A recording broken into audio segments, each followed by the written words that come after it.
everybody. It's Lawman Mike with www.lawmanguitars.com. Hey, I've got the very first one of the demos we're doing this month, and it is a big, giant jumbo with a big old fat jazz neck. I was just telling Brian, I said, man, my old fingers are getting a little weak to be playing guitars like this. I'll do my best. We have a really special guitar for you today. This is a 1941 Silvertone Artist. And I'll tell you what, it's original from head to toe, and it is just one marvelous, marvelous guitar. They only made these guitars from 1941 to 1943. I can't identify many numbers. We're calling it a 1941, but the Silvertone guys and I, we figured out it is a model 293. Now, they made these guitars for Sears back in 41 through 43, sold in the Sears catalogs and some Sears stores.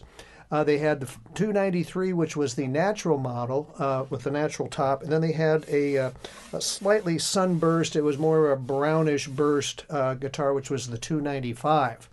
But it is a full 17 inches, and it's big. I mean, it's just a big, big archtop. These guitars were designed to be played with the big bands back in the day, and you know what? They didn't have amplifiers back then, so they had to be loud.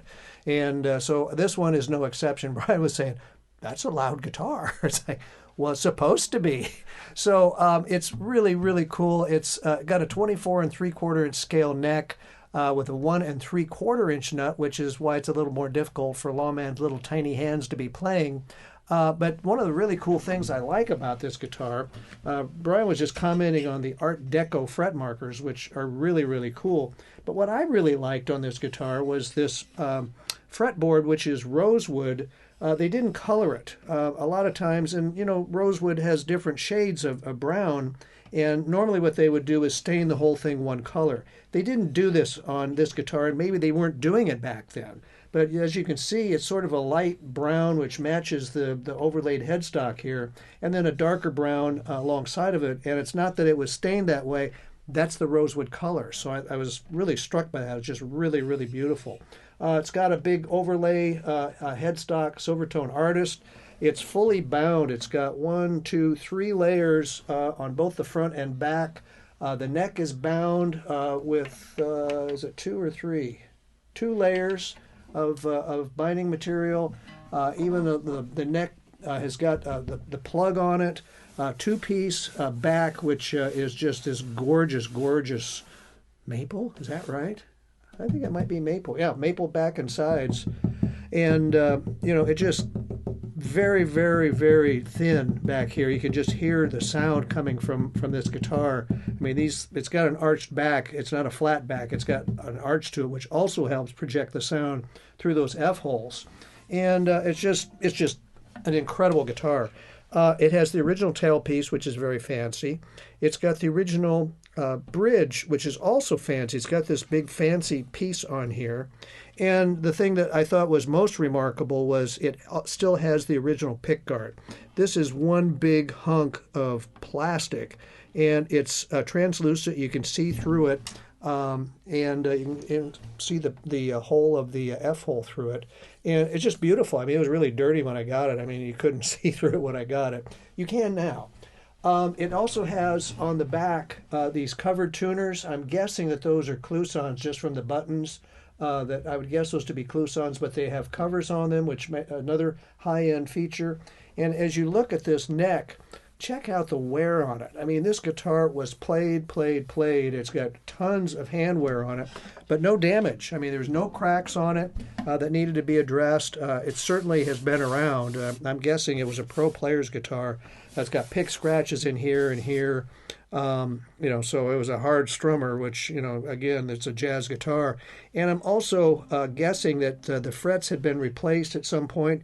I could see some chipping down here through the bottom frets. They're in beautiful shape, which at a 41, they should not be that nice. So my guess is that they'd been replaced. Now, in honor of it being a jazz guitar, what I did when I had Jeff set it up, Jeff the tech set it up beautifully. He on the original nut, I think he left it alone. He might have sanded it a little bit and regrooved it slightly. Same thing with the bridge, but didn't really need much at all. The neck is nice and straight, and it plays really, really well. These do not have truss rods in them, so the necks have got to be straight or they're not going to be playable. But we put flatwounds on it. This is what we all played back in the day. I mean, I grew up with flatwound strings. I learned from a jazz guy, oh, you got to have flatwounds. I go, okay, I put flatwounds. And hard to play rock and roll with flatwounds, let me tell you. We put a B string on our G string just so we could bend it a little bit to sound like the guys on the records. But flatwounds have a very distinctive sound, but the nice thing about flatwounds is, especially when you're recording, Brian, is you don't get any of that when you're recording. He's going, yeah, that's right. Very distinctive sound. You know, it cuts right through. It's not super mellow. It's, if anything, I would say it's a little trebly. Does it sound a little trebly?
Totally play up and down the neck.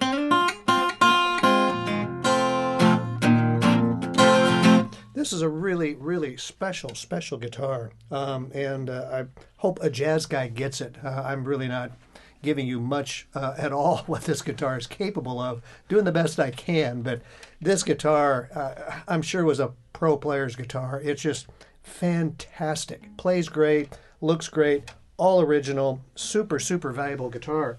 And, of course, we didn't get the original case. Who knows what case would have come with that guitar. And I was just telling Brian when I walked in with his case, Brian goes, oh, my goodness, what goes with that? I said, well, wait till you see. I got this case from one of my finders. Thanks, Bill. The guy who supplies me with all my made-in-Japan guitars said, you know, Lawman, I might have a 17-inch archtop case that I've been hoarding for over the years. It might not look like much, but I'll send it to you and see what you can do with it. So he sends me this case. The whole end was gone. The whole end up here was gone. It had stickers all over the place, which I'll show you here in a minute. But the good news is it had good bones. All your latches were on it. It has the original handle, which we just broke when we came walking in, so I'll be replacing that with a replacement handle. But had this cool, this was replacement anyway, it's not the original. But all the hinges were on it. And before I open it up, I want to show you what I couldn't take off, and I refused to take off, was a couple things here. First of all, who knows what the armadillos are? It could have been a school band for the school team called the Fighting Armadillos. No, ours was the Aardvarks. my college was the Aardvarks. I almost went, hey! I went, no, it was Armadillos. But it had this really cool Grateful Dead sticker on here, which would have been sacrilege to take that off. So it's like, you know what? I'm not taking that off. That one's staying on there. So not only do you get this really cool case, you get the Grateful Dead sticker. But inside, it's really a nice case. It fits the guitar perfectly. It is a 17-inch wide case. And the good news was, you know, it was really in pretty good shape. It doesn't have the back restraint strap, but the hinges are still slightly covered. It's got an accessory box. Something came loose, so I'll reglue that in there. But the plush, the red or the blue plush, is in really, really nice shape. And you know what? It's like, thank you, Bill. I mean, what a cool case. And it's special enough to go with that really, really special 1941 Model 293 Silvertone Artist. So hey, check it out. I mean, we got some really cool guitars to show you this month. We got another not Archtop, but another acoustic guitar that came our way that I can't wait to show you next. But we got a bunch of really cool electric guitars. We had tons of really cool guitars over the last few months. If you're just now finding me, please subscribe. Hit that subscribe button, and we've got over 700. How many? Let me find out. Oh, I thought you were doing that right now. We'll find out here in a second. We'll report here in a second. I'll keep yakking for a while. But anyway, we've got, I know, over 700 videos in our YouTube channel, and all you got to do is hit that subscribe button and 726. There you go, 726 videos. After today, it'll be 731. Well, anyway, Brian was busy getting all the details of subscribing, but the only thing that happens when you subscribe to Lawman Guitars is next month you get to know we got more demos. So that's all that happens. We don't sell to anybody, and you don't need to worry about that stuff. But hey, if you're interested in our guitars, you could go to www.lawmanguitars.com. You could go straight to our reverb shop, which is also Lawman Guitars. And we just looked up the other day, between our guitars and parts, we sell tons of vintage parts. Between the two of them, we have 456 listings in Lawman Guitars. I don't know how many sellers have that many in reverb. I don't know how many sellers across the country have that many, but we got that much in our shop. So check it out. If you're looking for vintage parts, we got them. You get tons of vintage guitars. We got lots of cool stuff to look at. If you just found us, I'm glad you did. I hope we'll see you again. And thanks for watching my demos this month, and I hope to see you again next month. Thanks a lot. See ya.